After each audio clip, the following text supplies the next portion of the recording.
Broadcasting live from the Subaru of Gwinnett studio inside the Sonesta Gwinnett Place Atlanta Hotel. It's time for Case in Point, presented by Paradigm Security Services. We are the cornerstone of security in the Southeast. Welcome everybody to Case in Point, presented by Paradigm Security Services. I'm your host, Rick Strawn, the president of Paradigm Security Services, and we're excited to be with you on today's Business RadioX. We're coming to you from the Subaru of Gwinnett Atlanta studio, located in the beautiful Sonesta Gwinnett Place Atlanta Hotel in Duluth, Georgia. Each week we plan to feature businesses in the Atlanta area, especially those that serve Gwinnett County. And while all businesses don't have security issues, not all are about physical, or they all have security concerns. Not all of them are about physical security. And we will touch on that and all related aspects of security through the course of each show. Our guest today, I'm happy to have once again with me, Amy Bray. And at this time, the hat she's got on is a member of the board of directors of the Gwinnett Ballet. Glad to have you here. Thank you so much for having me. Well, my listeners already know who Amy is. So, and through all the different hats you wear with Leadership Gwinnett and as an attorney in our fine county.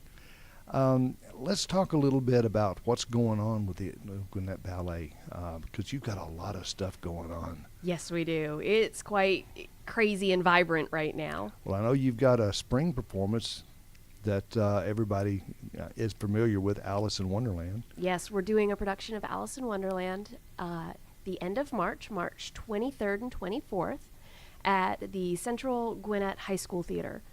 This is a little bit of a departure for us because normally we have all of our major performances at the Infinite Energy Center, but we have a partnership with the high school and we've been supporting the Fine Arts Department. So we figured that it was a good time to have the performance there, especially with the redevelopment of the Infinite Energy Center Theater, because the parking there is a little messed up and it causes people a little bit of stress. So we thought the timing kind of was perfect to move it for this one show. We'll be back at the Infinite Energy Center for the Nutcracker this Christmas, so no worries about moving it. But we're really excited about the performance. The kids are just going crazy, getting prepared. The cast just had a little cast party, a tea party, a Mad Hatter's tea party at the studios, because there's such a wide range of ages performing in this performance. We've got everybody from the littles to and the earlier classes to the pre-professional. So you've got a whole range of performance that's going to be shown on stage. Well, I know a lot of them, but my understanding is some of the high school kids, the school kids here in our area. Oh, they're all school kids in our area. Exactly. Our students, we boast students from Gwinnett County schools, homeschooled kids, private school kids, and kids actually from outside the county. There are some folks that travel from other portions of the metro area just to come to Gwinnett Ballet Theater and Dance. Well, it's awesome that you include the homeschool kids, because a lot of times different projects or different schools or whatever, they kind of eliminate them from the mix. Mm-hmm. So there's a lot of very talented kids out there doing homeschool. Absolutely, and we like to welcome those kids to our program. And the cool thing, too, for homeschool kids, since you brought that up, and while that isn't in our little discussions of things and something that we publicize a lot, coming to our performances satisfies some homeschool requirements, because for some of the curriculums there's a cultural piece. Exactly. So the performances that we provide, folks can come out and that can satisfy some of the classwork for kids that are taking homeschool classes. Well, my grandkids have been involved in homeschool. The ones out in Dallas, they've been doing it, and then my daughter here in Gwinnett County has done some homeschooling with her kids. So I can tell you firsthand, it's amazing to watch these kids grow and learn. Oh, yeah. I mean, for a lot of kids thrive in that context. So I'm all about wanting kids to thrive and finding ways for them to learn and grow. And if homeschooling's the best fit, then that's the best fit for that kid and that family. Well, people need to start focusing on, it is all about the kids. Mm-hmm. What is the best way for them to get the most out of it, learn what they need to learn and develop. But homeschooling is nice, but let's talk some more about your classes. All right. I know you've got the summer classes coming up for young dancers. They're open for registration now. Tell us about those. We have a ton of classes and coming up, a ton of workshops and things and camps for the summer. For the older students, it's so that they don't let their skills slack. And for the younger students, it's just a chance for them to get out and do something instead of being at school. It's a chance to connect with ballet. And in some cases, it's a good chance for students that are interested in being in our Nutcracker production in the fall, for them to come and try out the school on a limited basis instead of committing to a full year. So we've got some for classes for the creative movement type ages, from 2 to 7, where they're just learning about dance. And so it's kind of dance light. There's little summer workshops and princess camps. And this is for boys and girls. So we don't discriminate based on gender in any way, shape, or form. Everybody can dance. Absolutely. In one form or the other. Yeah. So we want kids to have fun, and we want them to get the basics. But they also learn, they get to do some crafts, and they get to see performances of more advanced dancers, so that they know what they're working towards if they stick with ballet. But the idea is to be sort of a fun, bite-sized piece of dance. We've got intermediate and beginning dancer boot camps, and then pre-point classes, because you have to train to get up on those toes. Got to strengthen the legs and the feet for that. And then point classes if they're at that point in progression. So that way those kids can take on additional skills, work on skills with some focus. Can you explain a little bit what a point class is? It's the those hard shoes that ballerinas wear that clomp a lot and make their feet look funny? Where they stand on their toes? Yeah, that's point class, is when you learn how to go up on those toes in those structured shoes. Cool. So it's really cool. My youngest daughter is 10, and she is a student there, and she is in pre-point. So she's in the level 3 classes and working towards going on point. And so she does extra stretching exercises and conditioning, because if you're not thoughtful about it, you can hurt yourself doing that, and you can damage your feet and legs. My toes always hurt when I do that. Please stop saying stuff like that, because I will get you on stage if I can. I will find a way. Good luck. Anyway, a lot of these classes that the GBT puts on, I know that they really get involved in it, and they get right down to, the whole idea is for the kids to learn. Yes. And they take their time. Y'all work with the kids so that they don't feel so much pressure to perform. They know they're learning, and y'all understand that, and y'all guide them through this, and that's awesome. And actually, we keep getting asked for more opportunities to perform.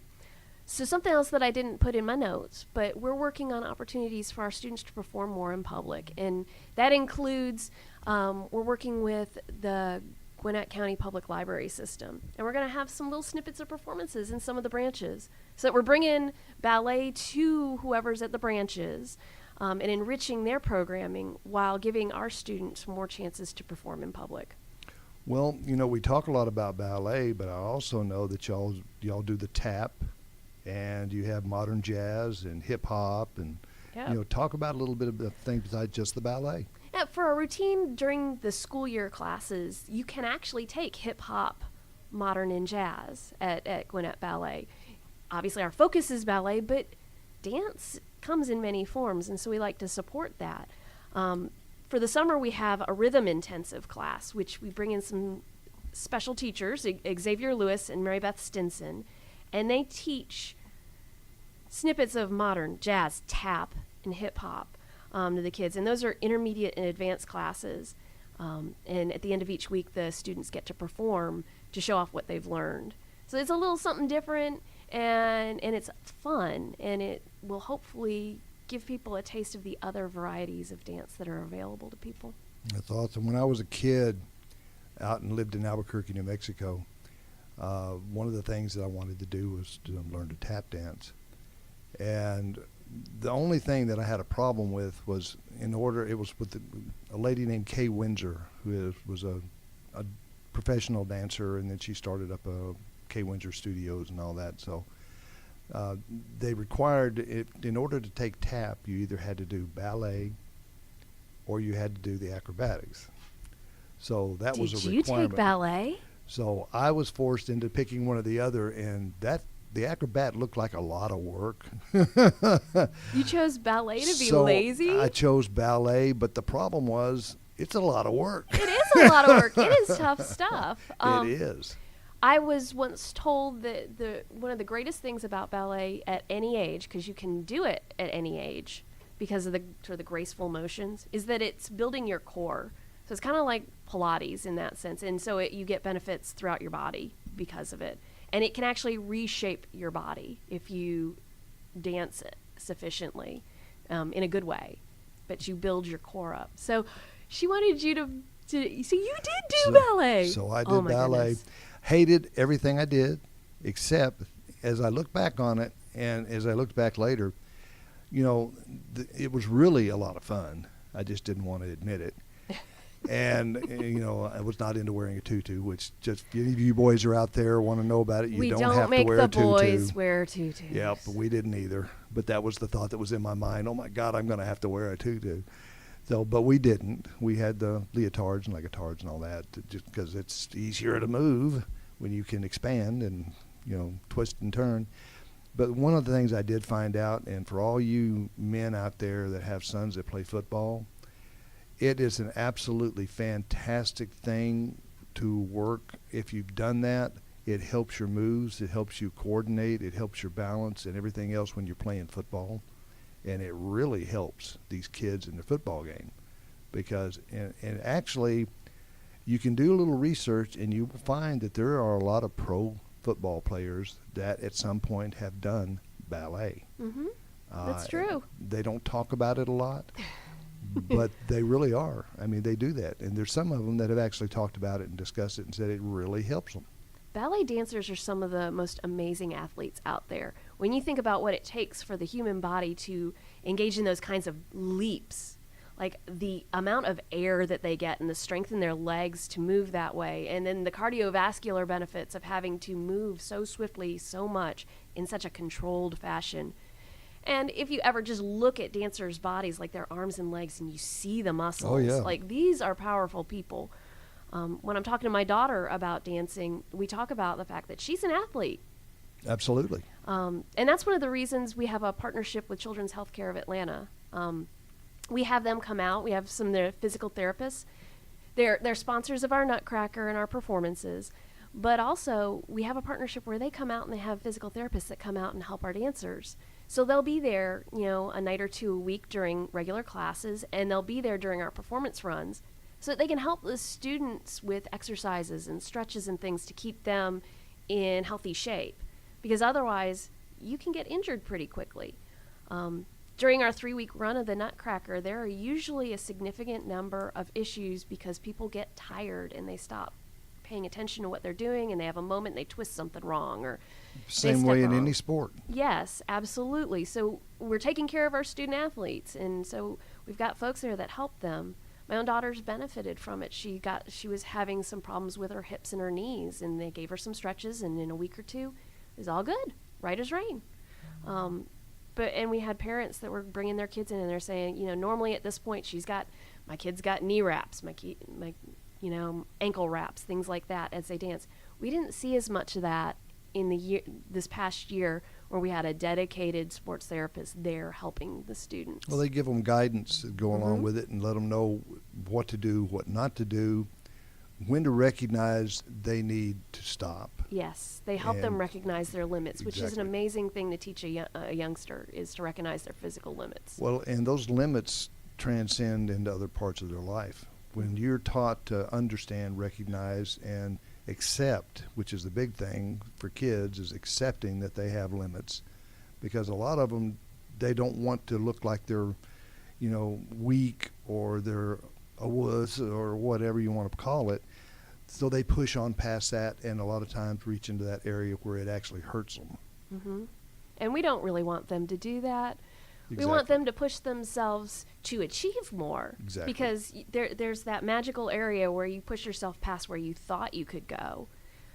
But we don't want them to push themselves so far they're injuring themselves. Well, and that's the key. That's the key issue, and that's why I say it transcends into other things. When you grow up and you're in your work, you know your limits, but you know what you think are your limits, but you're willing to push outside those to exceed those limits, but you have a way to do it within reason. Right. And it's pushing past those limits. That's where the magic happens. Absolutely. And usually for me right now, that tends to be the limit of fear is in my way. Exactly. And so I like seeing my daughter having the opportunity to understand that and learn those boundaries in a fairly safe space. Well, that's awesome. I know, talking about the ballet and the tap, I know one of the things that I absolutely loved was doing the tap. And that's something that I think back on every once in a while and think, boy, I wish I'd have kept those going. I could have been a Fred Astaire. I know, you could have. My body's not a Fred Astaire anymore, but what can you say? Hey, you never know. You never know. What can I do with this information? be a Clampett now instead of a. But the kids really, it's nice to watch them grow and learn, and that's part of what y'all help them do. Yes. I mean, we have students that when they graduate from Gwinnett Ballet Theater, they don't go on and dance professionally. They've loved their time there, and that's what they've done, and they've gone on with memories, and they're happy with that. There are other dancers that go on and they dance in college, and they dance. Some of them dance professionally. We have some fairly distinguished alumni from Gwinnett Ballet Theater. I was looking at some of the things that they're into as far as what groups. Talk about that. some of the most significant ballets in the country, like the Pacific Northwest Ballet. We've had alumni go there. The Houston Ballet, the Charlotte Ballet, Post Ballet in San Francisco. One of those alums, the one that's at Post Ballet San Francisco, is Robert Decker, and because of his relationship with us, he comes back and teaches an intensive class for our students every summer. Now that class is one for advanced dancers, the pre-professional dancers. And we will accept non-Gwinnett Ballet Theater students to come to that intensive as well. They just have to audition. So they got to call us and schedule an audition to be in that class to make sure that their skill level is appropriate for the instructional level that's being provided. But it's a pretty significant experience to be able to take a class like that from such an accomplished ballet dancer. Well, let's go back to Alice in Wonderland. Okay, Alice in Wonderland. I think most everybody's at least familiar with the story of Alice in Wonderland. And how do you actually put that into a ballet? What kind of take us through the process with the kids as far as when you come in, the thought process, the what you have to do, and how you develop that storyline in a ballet? Well, I think the best thing to think about is maybe the Disney animated version of Alice in Wonderland. And you have Alice that you cast, and that's certainly a main role. You have the Queen. You have all those iconic characters, like even the caterpillar. But you also have the dancing flowers. You have the garden party folks. You have the soldier cards. So you have the kids are like the flowers too. Yes, my daughter is actually one of the card soldiers. Cool. And she's a flower, and she's a bug in the garden, I think, at one point, and a hummingbird. She has multiple roles in this performance. So it's not just come in, perform a role. It's come in, and you may have multiple parts and multiple roles that you play. We like to call them quick changes because you have to change that costume fast. Sure. We do that in the Nutcracker too for some roles. At a certain level of ability, we let people fill the roles where it's skill related, and so. The past Nutcracker, my daughter was a soldier and a Russian dancer, and I forget what else.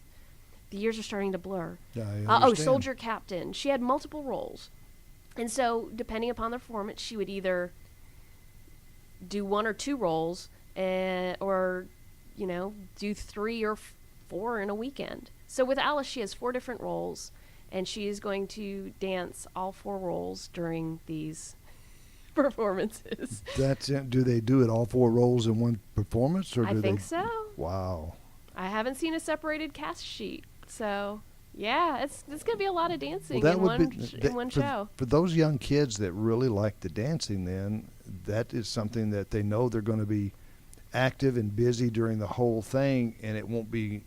It's not just 2 seconds on stage. Well, yes. and it's impossible to do it and be bored. But it's even more impossible to do it and be bored if every time you turn around you're doing a different type of a role, and you're You doing have to keep different them activities. straight, and you have to be good at them. And, you're in Exactly. front of an audience that's looking at your performance. Yeah, that's always a challenge. Yeah, it's a mental shift, I think, from going on a stage and being scared and worrying about your performance and thinking about yourself to thinking about the audience experience, And I think that's part of it too, is getting out of those shells, getting out a lot. It's amazing how many introverts are actually actors and performers. That's true. And you hear a lot of them talk when they do interviews, and they're really more of an introvert. But when they get out on the stage, they're able to perform, and it helps them in their normal life with regards to getting out of that being an introvert. I'm one of those people. Oh, I can tell you're introverted. You're so introverted, it's hard to understand. The extroversion is all the job. Exactly. Like being here right now, this is what I'm supposed to do, so I'm going to do it to the best of my ability. When I With leave, gusto. I ain't talking to anybody. I'll have the blinders on. Yeah. I'll introvert and recharge that battery. But when I'm supposed to be out and about, I know that that's what I'm supposed to do, and I'm supposed to relate to you. So. Well, it's a lot of ways like when I was in law enforcement. That's not my personality on a normal basis. It's hard to act the way you need to act as a law enforcement officer. It's like a different personality. It's an adjustment that you have to make, and you're totally come across as one thing when you're in uniform and you're handling people and you're doing what you need to do with authority, than say going out and doing some networking with somebody or just visiting with somebody. Totally different persona. Yes. I mean, it's a role, right? It's a role. It's a role. It is. And, there's a lot of talk in different personality type tests and stuff where you have both those personalities, the working personality, the out personality, and then your normal personality and how it develops. And I think it's important for kids to be able to develop to where they are able to, when they're dealing with people and they're out in public, not just to perform, but to be comfortable, and that is their personality when they're with people. It's not an act. Right. It is the personality that they're comfortable with, and it's who they are. And it makes it it's a natural state, and it helps them to develop that by getting in and doing performances. Yeah, there's an element of authenticity that's needed. That's what I'm looking for, yes. Yeah, it's that honesty of, this is really me. Like I am an introvert, and the extroversion of trying to be here and speak is a role, but I'm still speaking from the heart. Absolutely. And believing what I say. So that's why it comes across in a different way than if I allowed a lack of confidence or something to muddle that. It took me a long time to learn that. Well, and that's my point. I think it takes time to learn that. And doing this with the ballet and with the group and different things like the ballets and Aurora Theater, different things like that, and getting involved, is it helps kids to learn and grow and develop that. And as they move forward in the rest of their life, it makes their life a lot better. Oh, I agree 100%. The problem for me was I picked it up late. So I want my kids to have the opportunity to have it early so that they can get that stress and lack of confidence out of the way, so that they're further down the road of that personal journey than I was, because I didn't seek those challenges and I was scared of them. Because as a kid, I was totally scared. I flunked out of auditioning for plays in high school because I got scared. So totally get it. I totally get it.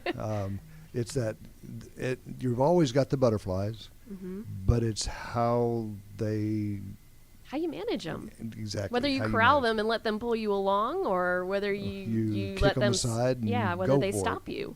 Exactly. I think, using that motivational tool, which is really in a lot of ways what it is when you get in this, it's a motivational tool for these kids. It helps them develop, and that's Absolutely. important. I know that with all the different things that you have going on, and just from a personal thing, you've got, this kind of develops. You've got the Star Wars things, and where you and Cliff do, and Cliff is her husband, where you do all these things with Star Wars type things where you're dressed up and you're doing the whole thing. And you're in role, in cast, and it's amazing. It's fun. That's my point. It's you have fun doing it. And the kids, as they get into this, it creates a great fun atmosphere for them and a great bonding. They make a lot of friends doing this. They do. And it's a lot of times these kids have a lot of problems making friends in school. And I know I was there. I had a lot of problems making friends in school. And it helps you when you get out and you're doing this. You make amazing friends. It's true. And they help you not only in school, but in your life around the school. What I've noticed is that our alumni, now that I've been on the board for a while, but also my own daughter being involved, I'm now getting to know people who've had kids who've graduated. And I see how those kids are friends with each other because of their experiences, and those friendships have remained because of what they did while they were at Gwinnett Ballet, because of being backstage at performances, from the time they spent together. And even the parents are friends and have friendships they're standing the test of time. So I think that's really cool. But it's all because they're there and they have a heart for it. You know, you mentioned something that we haven't touched on. There's the ballet, there's the tap, there's the dancing, there's the performing. But there's a lot of stuff that surrounds that. The backstage, the helping out. Oh, yeah. And, you know, do the kids a lot of times get active in that as well? Not the kids. It's really the parents. We have basically a volunteer army that helps us put on the performances. We hire the key roles that you can't have an untrained person doing, things like stage manager, or lighting. We need help with lighting, things like grips. that. Lighting, sound, because these are professional quality performances. You have to actually have a knowledge base to do them. That makes sense. But we have parents that come in and take care of being the ushers and doing the ticketing and being the backstage parents, the head of costume and wardrobe, which means making costumes, repairing costumes. Helping them change? Helping them change. We joke with my husband a lot because he's the head of security backstage for the Nutcracker. I'd be glad to take that off his plate. You are recruited, sir. We have a newest volunteer. Thank you very much, Rick. Yeah, and we joke because it's usually a couple of dads standing around a hallway, and they're watching to make sure no one comes backstage that shouldn't be, because that's a big deal. That is a big deal. And then none of the kids are going places they shouldn't be either, because kids are kids. Now, generally, they're great and very well behaved backstage and not trying to do that. But every so often, you get somebody trying to sneak around and get to some place. No. The dads are there to stop them from doing that. Good for them. And then we have production, and that's sort of one of the biggest parent armies that we have, because the performance is amazing, but you don't think about all the sets that need to move, all the props that go on and off stage. Like with Alice in Wonderland, there are going to be some fairly significantly sized props to make the garden scene, to make the places where the queen is, her castle, her gardens too. So to make it more real, you have all of these set pieces and props. Somebody's got to take care of that, and that's what the production parents do. With the Nutcracker, they're wrangling real professional sets that are very, very heavy, and they come down from the ceiling and they raise and lower, and then they have couches and fake fireplaces and the Christmas tree that expands to the roof of the theater. Like, these are significantly sized props. The Mother Ginger skirt. Sorry, I had to stop. I still want to make you Mother Ginger. I really do. The Mother Ginger gets rolled into this giant rolling platform that's got a skirt over it to form the skirt that the dancers come out of. Because they can't walk. You don't have to walk at all. That's what I said. That's because they You couldn't. could tap dance on the little platform, though. I think I've got this figured out. And they roll you on stage and move the skirt so that it looks like it's just a really tall Mother Ginger, but you're standing on a platform. Although every so often the moms ask me to tell them who's going to be Mother Ginger, because they might not be staffed enough. Last year, my friend Bob came, Bob Carter. He's a voiceover actor. And I liked the joke of having a voiceover actor doing a role that had no voice to it whatsoever. So he came along. He was our Mother Ginger. And he is he's built like a linebacker. He's a very, very tall gentleman who is broad-shouldered and is fit. And so he weighs a little bit, and he's tall on that tall platform. And we had 2 moms to move the platform. And there was some fear that the performance was going to get messed up because they couldn't get the skirt moving to get it on the stage, and they kept bumping the edge of the marley, that's the special dance surface, and they were trying to get him past it. And I watched as he kind of shook on the platform. I wouldn't go out on stage. I was like, oh no, we're missing the cue. This is terrible. And he about fell over, and then next thing you know, show went on, and they got him on stage, and they got him back off, and the head of production was like, Amy, from now on, I need to know if they're going to be over a certain height and weight. So yeah, parent volunteers, because we couldn't control what volunteers we had available to help with that particular thing at that particular moment. So we're always looking for help with the volunteering, if it's somebody who's trained and that we feel safe having backstage. Fantastic. Security being all. It's interesting. And real quick, I just want to touch base on the security thing, and then we'll, get toward the end here. Security is important at these things because it's always important in today's world to make certain that our kids are safe. You got you're looking at a group of people inside this thing that, for all intents and purposes could make a target. So the idea is, we want to keep everybody safe, and you're always keeping aware. And one of the things you said that was perfectly right on target was making sure that people don't come in where they're not supposed to be, and that people don't go out when they're not supposed to. And that is a big key to making these people safe, is people being aware. You see something, you say something. And it's really important. And I know that that's one of the things that y'all do and emphasize during your performances. Well, and the thing is, we try not to emphasize it with the kids other than be where you're supposed to be. Exactly. But with the security team, we emphasize you got to keep an eye on it. And the parents, there's a lot of moms backstage, and moms will see something and say something. Absolutely. So there's a lot of momming of those kids going on. No. Well, I tell you, this is fantastic coming up with this Alice in Wonderland. And then, of course, the Nutcracker coming up soon. It'll be here before you know it. It'll be here before we know it. So, yes. That'll all start real soon. Yeah. Oh, I'm already ramping up, looking for Mother Gingers and sponsors. I hear you. But you're not going to commit. Well, I did. I told you earlier that we'd work on that. That I'd be willing to take a look at doing it. Okay. So, I hear some. There's cheering in the studio. Yeah, I hear some people in the studio back here chiming in. Trey's gotten his act involved. That's not good. But anyway, when people want to do this, I know there's going to be questions, and parents want to maybe get their kids involved and at least check it out. Mm-hmm. So can you give us some phone numbers and maybe an email address and stuff where they can give someone a call and ask questions and maybe get their kids on the road to getting involved like I was in ballet and tap and performing and all that, and Be Quiet, Trey? You too, Mike. So go ahead and give us some of that. All right. So the phone number for Gwinnett Ballet is 770-237-0046. And that's definitely what you want to use if you want to come out for that audition for the summer intensive. And now's the time for the auditions. And those are going to be March 16th from 9:30 to 11 a.m. Awesome. Now, for all other information, you can visit our website at gwinnettballet.org.